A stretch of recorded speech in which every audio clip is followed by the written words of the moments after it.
Hello everyone, welcome to Startup Academy. So let's continue with our series of idioms and phrases. And as you all know, we are on alphabet T. So for today, the first idiom is to get more cakes than half pence. Getting more kicks मतलब लाते ज्यादा पड़ रही हैं, इतना भलाई का काम नहीं हो रहा जितना आपका बुराई का काम हो रहा है. आपने सुना होगा इतना भलाई का काम नहीं होता है जितना बुराई का काम हो जाता है. तो लाते ज्यादा पड़ रही है एज कम्पेयर टू जितनी आपको पेनी दी जा रही है. ठीक है, तो उसी से रिलेटेड ये इडियम है जो कहता है क्या, getting harsh treatment than rewards. Harsher treatments मिल रही है. देखो, जब आप गलत हो तो गलत के तौर से ही आपको ट्रीट किया जाएगा, और जब आप सही हो तो अच्छे तरीके से ट्रीट किया जाएगा. अब ट्रीटमेंट दोनों का एक बैलेंसिंग होना चाहिए. मतलब अगर आपको गलत तरीके से ट्रीट किया जा रहा है और अच्छे तरीके से ट्रीट किया जा रहा है तो दोनों बैलेंसिंग होने चाहिए. पर यहाँ पर क्या है, पनिशमेंट बहुत ज़्यादा हार्श है, और जब रिवॉर्ड की बारी आती है तो it is very less, very negligible भी बोल सकते हैं उसको. सो in order to frame a sentence हम क्या बोल सकते हैं, we can say that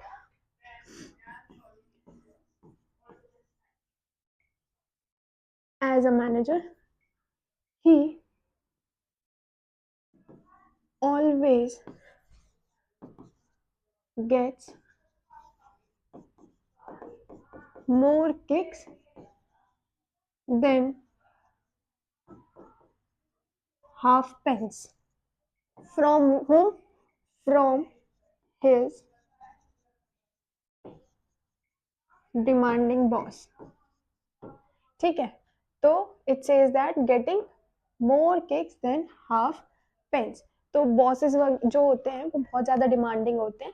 अगर डिमांड के साथ साथ he is treating you harsh, तो आप ये वाला ईडियम भी जो है वो क्या कर सकते हो, यूज कर सकते हो. Now we are moving on to the next idiom which says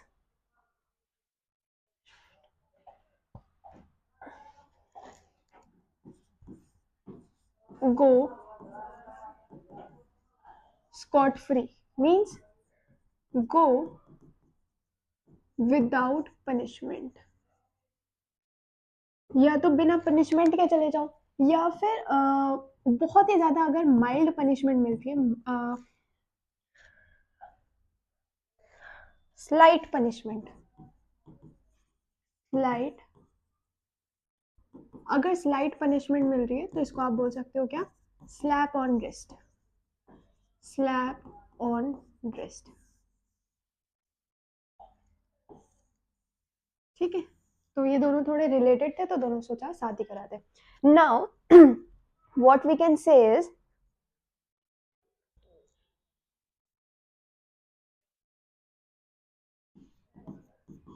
he expected to get a ticket for speeding. He expected to get a ticket for speeding, but he managed to go scot free and was just warned. ठीक है, अब सोचो आपको दिख रहा है कि हाँ मैंने स्पीडिंग की है और मेरा बहुत भारी टिकट कटने वाला है. टिकट कटने वाला मतलब मुझसे पैसे लिए जाएंगे ऑफ कोर्स. ठीक है, तो उससे रिलेटेड क्या हुआ कि मुझे दिख रहा है मैंने बहुत तेजी से गाड़ी चलाई है, मैंने स्पीड लिमिट को क्रॉस कर दिया, और इस हद तक क्रॉस किया है कि अब तो मेरी जेब खाली होने वाली है. पर क्या हुआ, जो पुलिस अंकल थे वो थोड़े अच्छे निकले, and what did he say, he just gave me a warning कि चलो तुम 18 साल के हो, अभी अभी तुमने नई नई चलानी सीखी है, तो चलो तुम्हें जाने देते हैं. और बोला कि अगली बार से मत करना. सिर्फ एक वार्निंग दे करके छोड़ दिया. ठीक है. उसको बोलेंगे क्या, गो स्कॉट फ्री. वार्निंग तो कौन ही सुनता है, आपने छोड़ दिया, अगली बार क्या पता कोई और छोड़ दे. ठीक है, तो वैसा एटीट्यूड डेवलप हो जाता है, होना नहीं चाहिए. Okay, so this refers to what? He managed to go scot free. इसको बोलेंगे क्या? Going scot free. Now we are moving on to the next idiom, which says the third idiom,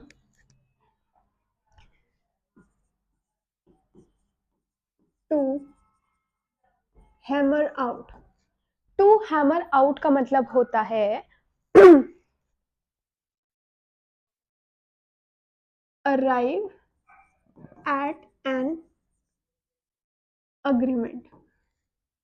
अब सोचो, कोई कोई दो पक्ष हैं, बैठे हुए हैं, टीम 1 टीम 2, दोनों आर्ग्यू कर रहे हैं कि हमें प्रोजेक्ट का जो बजट है it should be kept at we can say 21,000, whereas the team 2 says नहीं, हमें प्रोजेक्ट का बजट 24,000 या 28,000 रखना चाहिए so that the needs could be met properly. ठीक है, अब दोनों को एक लेवल पर लेकर आना पड़ेगा ना, एक ऊपर एक नीचे, दोनों को लेवल पर लाने के लिए जब दोनों लेवल पर आ जाएंगे तब हम ये वाला आइडिया यूज करेंगे। अगर दोनों मान जाते कि ठीक है 25 कर लेते, 24 कर लेते, उतने पे दोनों टीम राजी है, तो उसको बोलेंगे क्या? To hammer out. इसको बोल सकते हैं क्या? To hammer out. ठीक है, टू हैमर आउट मतलब अराइव एट एन अग्रीमेंट। तो in order to frame its sentence we can say that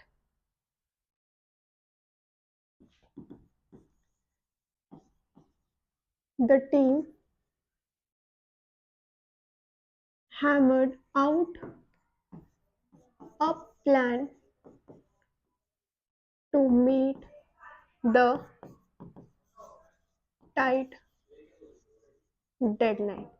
या तो ये हो जाए कि आपने एक टीम थी कोई, वो मीट कर जाए एक डेडलाइन पर, डेडलाइन को मीट करने के लिए, तो दे अराइव्ड एट एन अग्रीमेंट। या फिर दो लॉयर्स हैं आपस में बहस बहस बहस बहस कर रहे हैं, दोनों का पैचअप कराने के लिए दोनों पार्टीज का पैचअप कराने के लिए जज ने एक अच्छी सी स्टेटमेंट पास कर दी कि ऐसा करो, इतना स्टेटमेंट तुम, इतना अपना पोर्शन तुम दे दो, इतना पोर्शन तुम दे दो, and the matter will be solve.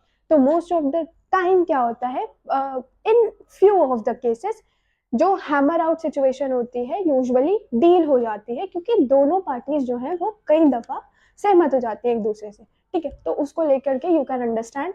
तो इसी से रिलेटेड एक कोर्ट सीन पर you can frame a sentence as your homework. ठीक है, तो होमवर्क के तौर पर आप एक कोर्ट सीन को रिप्रेजेंट करोगे using which idiom? You will be using this idiom which says to hammer out. मतलब एक दो पार्टीज ले लेना, they must be fighting on something, तो जज के डिसीजन के बाद फिर आपको ये बताना है। ठीक है, I am saying a court scene, तो आपको सोच के समझ के लिखना पड़ेगा, नॉट फ्रेमिंग अ सेंटेंस, इसका होमवर्क नहीं है, आपको कोर्ट सीन पूरा बताना है। ठीक है, okay, we are moving on to the next idiom which says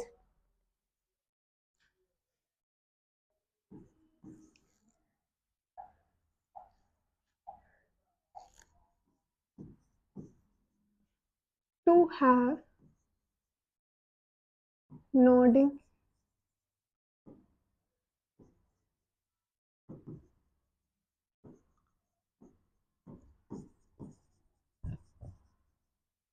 nodding acquaintance with someone से क्या प्रेफर कर सकते हो आप? nodding acquaintance with someone कहता है कि हाँ, इतना हम जानते हैं कि हाँ ना कह सके, कि उसके बारे में इन्वॉल्व हो सके, पर पूरी डीप डिटेल नहीं पता है। ठीक है, तो आप कह सकते हो टू नो अबाउट समथिंग। अगर मैं आपसे पूछूं कि बताओ आर्टिकल 21B से रिलेटेड आपको कुछ पता है? 21B जो अभी हाल फिलहाल में आने वाला है, मतलब पार्लियामेंट में बात चल रही है, अभी डिसीजन नहीं लिया गया है, तो 21B रिलेटेड टू एजुकेशन है। ठीक है, तो अगर आपसे पूछा जाए तो बताओ इसके बारे में आप लोगों को पता है, तो आप बोलोगे जिनको पता है हाँ पता है, बट इतना नहीं पता कि हम पूरी डिटेल आपको दे सके, पर हाँ पता है, हमने सुना है कि आया है, बस इतना पता है कि आप नोट कर सको कि हाँ पता है, बस उससे ज्यादा नहीं पता। ठीक है, तो this refers to what? To have a nodding acquaintance with someone or something. ठीक है, Now, in order to frame its sentence, what we can say? We can say that I have a nodding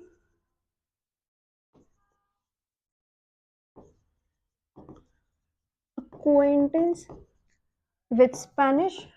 Spanish एक language होती है, but I am not fluent.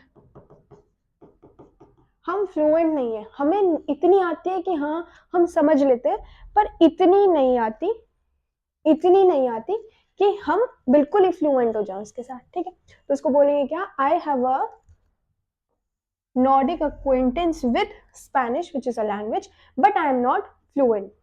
I am not fluent. ठीक है, तो this refers to what? हाँ ना करने लायक स्थिति है, उससे ज्यादा स्थिति नहीं है हमारी। Now we are moving on to the fifth idiom, which says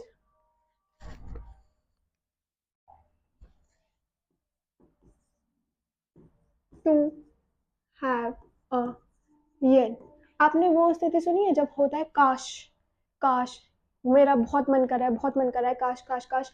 तो वो जो क्रेविंग्स होती है ना, उनको बोलते हैं क्या? To have a yen. ठीक है, तो जैसे कि बहुत सारे लोगों की होती है कि हम लोग जाएं, ट्रैवल करें और अलग अलग जगह का खाना खाएं, तो that can be refer to as they poses to have a yen. ठीक है, तो उसी से रिलेटेड हम एक सेंटेंस फ्रेम कर सकते हैं जो कहता है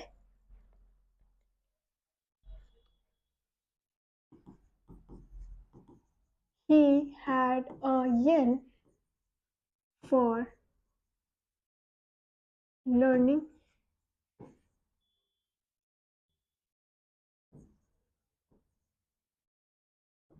सालों तक मन में इच्छा दबाए हुए थे किस चीज के लिए? कि लैंग्वेजेस सीखेंगे, आप ट्रैवलिंग के लिए, to eat certain sort of food, like that you can do. ठीक है, व्लॉगिंग करने की किसी की इच्छा होती है, तो आप उससे भी related you can frame a sentence. Now we are moving on to the next idiom, which says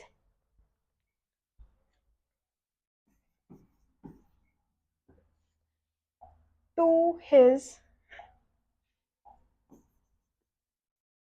heart content।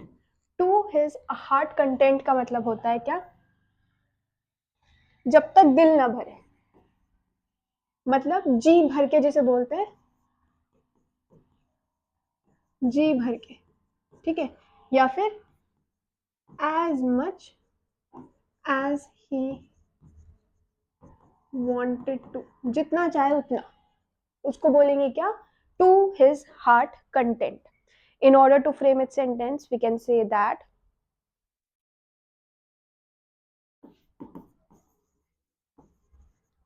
she enjoyed the buffet and ate to her heart content। इतना खाया है जितना जी किया, मतलब जी भर लिया, पूरा मन भर लिया।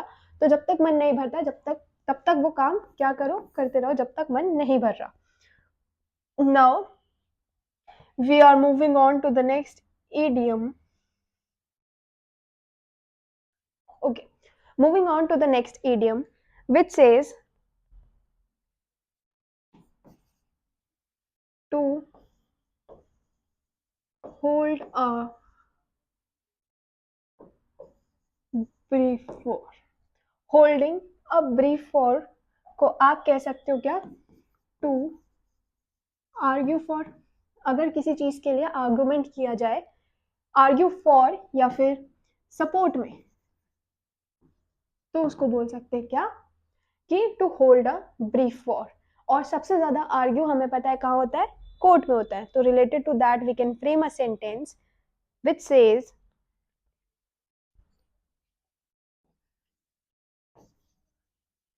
the lawyer held a brief for her client in the court। अब ऑब्वियसली लॉयर है, क्लाइंट ने हायर किया है, तो उसके खिलाफ तो नहीं लड़ेगा, उसके लिए लड़ेगा। तो इस वजह से I have framed a sentence which says that held a brief for, which refers to holding a brief for.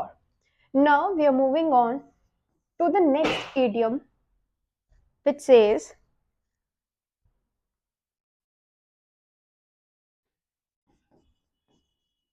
to huff and puff. Huff puff का मतलब है कि आप सपोज करो बहुत तेज से भाग करके आए हो, स्प्रिंट लगाई है आपने, and now you are very exhausted, तो आपकी सांस ऊपर नीचे हो रही है because you are breathing heavily. तो उसी को बोलते हैं क्या, to breathe heavily because one is exhausted. ठीक है, तो हफ पफ को याद कैसे करेंगे, H for huff, H for heart beat, और हफ पफ ऊपर नीचे हो रही है, ऊपर नीचे कब होती है, हार्ट बीट ऊपर नीचे कब होती है, जब आप स्टेयर्स के ऊपर नीचे चक्कर लगा लेते हो और आपकी सांस फूलने लग जाती है, like that. Now in order to frame it sentence हम क्या बोल सकते हैं,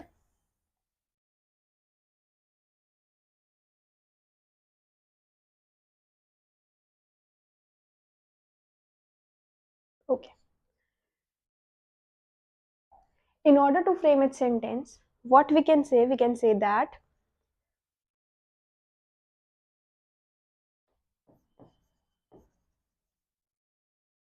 he huffed,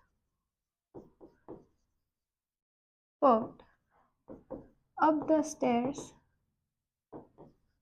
out of breath। या तो ये कर लो, या फिर आपने क्या किया, आपने कोई मार्केटिंग की स्कीम देखी, जो मार्केटिंग की कैंपेन्स वगैरह थी उन्होंने आपकी सांस फुला दी, मतलब कि आपने बहुत ज़्यादा, कह सकते हो बहुत ज़्यादा एफर्ट्स लगाए हैं कैंपेनिंग के टाइम पर, बट लेकिन जो रिजल्ट था दैट वाज गिविंग नथिंग, तो इट वाज फ्यूटाइल रिजल्ट। तो उससे रिलेटेड भी you can frame a sentence related to what, company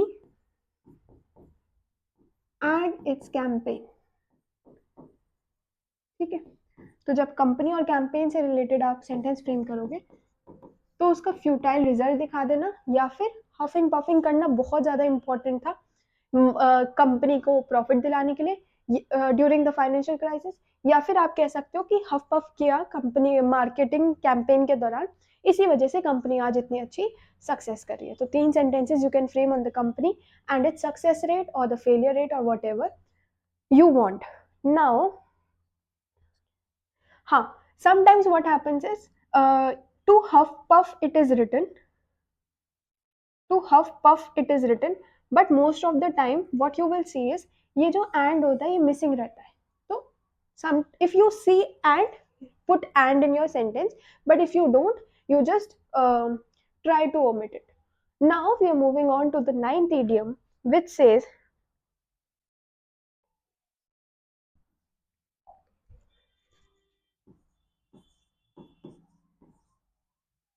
to jump on bandwagon। Jumping on bandwagon का मतलब है to follow popular trends. Now suppose आपको एक YouTube पर चैनल खोलना है, and now your field is कि आप बहुत अच्छा गिटार बजाते हो, तो आप वो सारे गाने चुन के लेकर आओगे जो अभी ट्रेंड में है, so that your reel also gets viral. या फिर आपको फेसबुक पे अपना अकाउंट चलाना है, या फिर कुछ भी हो सकता है, तो आप गिटार से रिलेटेड देखोगे तो वो सारे गाने ढूंढोगे जो अभी के टाइम पर बहुत ज़्यादा पॉपुलर कैटेगरी के हैं, तो यू विल बी सर्चिंग। तो उसका मतलब क्या हुआ, you will be jumping on the bandwagon. तो पॉपुलैरिटी के लिए अगर आप फेमस चीज़ें या सक्सेसफुल चीज़ों की तरफ भागते हो, तो that refers to what, that refers to jumping on a bandwagon. ठीक है, तो in order to frame its sentence, what we can say is, we can say that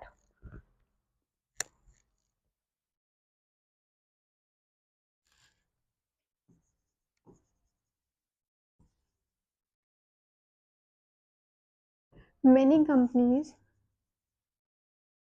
jumped on social media bandwagon to boost their sales कह लो या फिर advertisement कह लो, कुछ भी कह सकते हैं, ठीक है।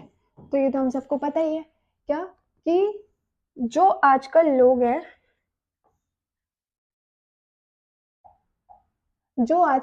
वो सबसे ज्यादा कहाँ भागते हैं, सबसे ज्यादा पॉपुलर चीजों की तरफ भागते हैं, so as to follow the trend. अब सोशल मीडिया से ज्यादा ट्रेंड सेटर तो मुझे लगता नहीं कोई है, और बहुत सारे ट्रेंड्स तो आजकल बहुत ज्यादा वायरल भी हैं। If you are a creator, तो आपको पता होगा कि कौन से ट्रेंड आजकल बहुत ज्यादा फैशन में, तो you tend to create your reels on that only. But I would suggest you, instead of following और jumping on the bandwagon, you create your own bandwagon, ठीक है। तो आप खुद अपना ट्रेंड को अच्छा सा फॉलो करो, जैसे कि आप कह सकते हो, जैसे अजय खन्ना ने किया in the new movie Dhurandhar it is, ठीक है।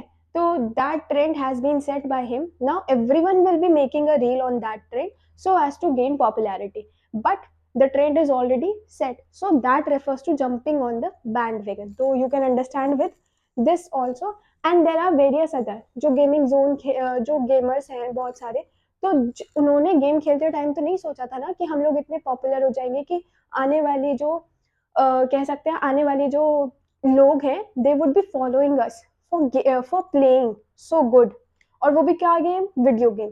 तो वो भी एक ट्रेंड सेटर है, and those who are following them in order to get popularity, they are basically doing what, they are jumping on the bandwagons.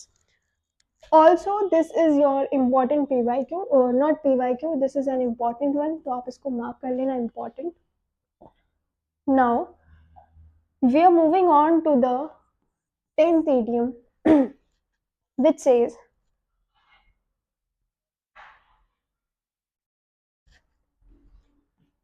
to go red in face.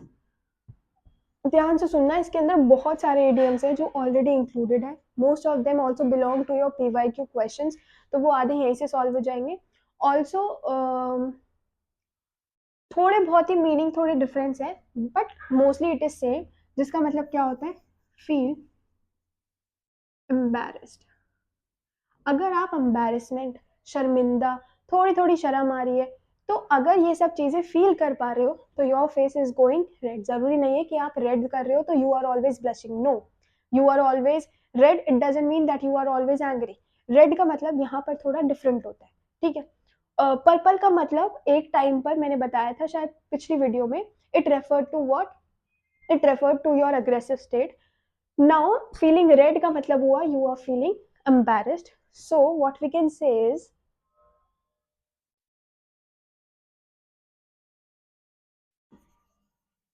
when he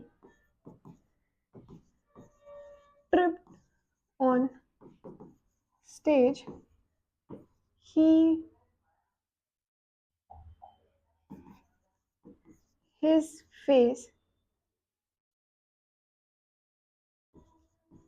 went bright red due to embarrassment, ठीक है। Tripping on stage, जैसे आपने देखा होगा बहुत सारे celebrities का ouch movement होता रहता है या फिर उफ मूवमेंट होता रहता है, that is basically noted bye paparazzi.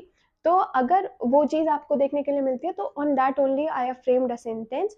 तो उससे रिलेटेड, पेपराजी से related you can frame a sentence. Paparazzi कौन होते हैं, सोशल मीडिया बेसिकली जो आपके कह सकते हैं कि अगर आप कोई सेलिब्रिटी हो तो आपके आगे पीछे घूमते रहते हैं, they will notice every step of yours, whether you are going on airport या फिर आपको कहीं और पर स्पॉट कर लेंगे। कह सकते हो रेस्टोरेंट में हो तो they would be waiting outside so as to take your picture and share on their social media account so that public knows, or you can say your fan knows where you actually are, ठीक है। तो वो होती है पपराजी, basically media ही बोलते हैं उसको।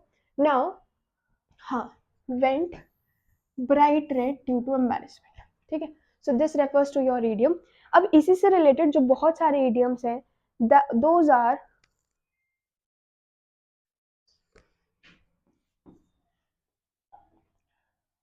we can write them with this pen. Okay. They say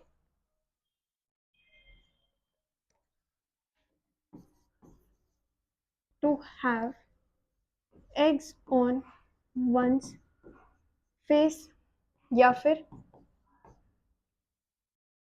to find बोल दो या फिर टू हैव बोल दो, pick holes.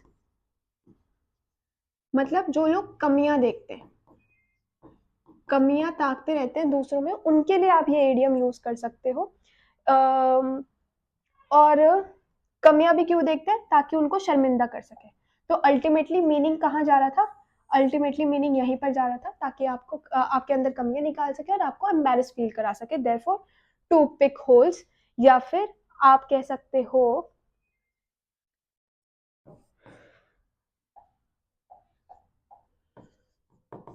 with one's tail between one's legs।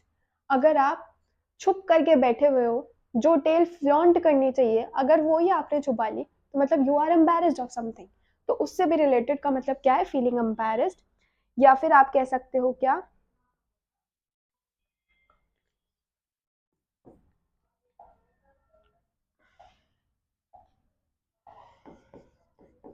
To put one out of countenance. इसको भी बोलते हैं क्या? कि किसी को अगर एम्बैरेस फील करा दिया, पर यहाँ पर तो कमियां देख करके कराया था, यहाँ पर आपने एक्सीडेंटली करा दिया बस। ठीक है, तो अगर आप एक्सीडेंटली करा देते हो तो that refers to put one out of countenance, that you can say. And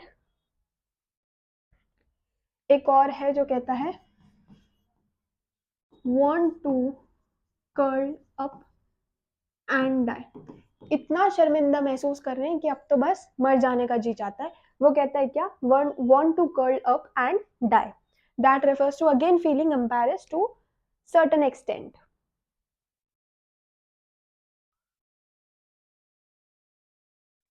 so बस इनमें से जो आपका PYQ में आया था, that was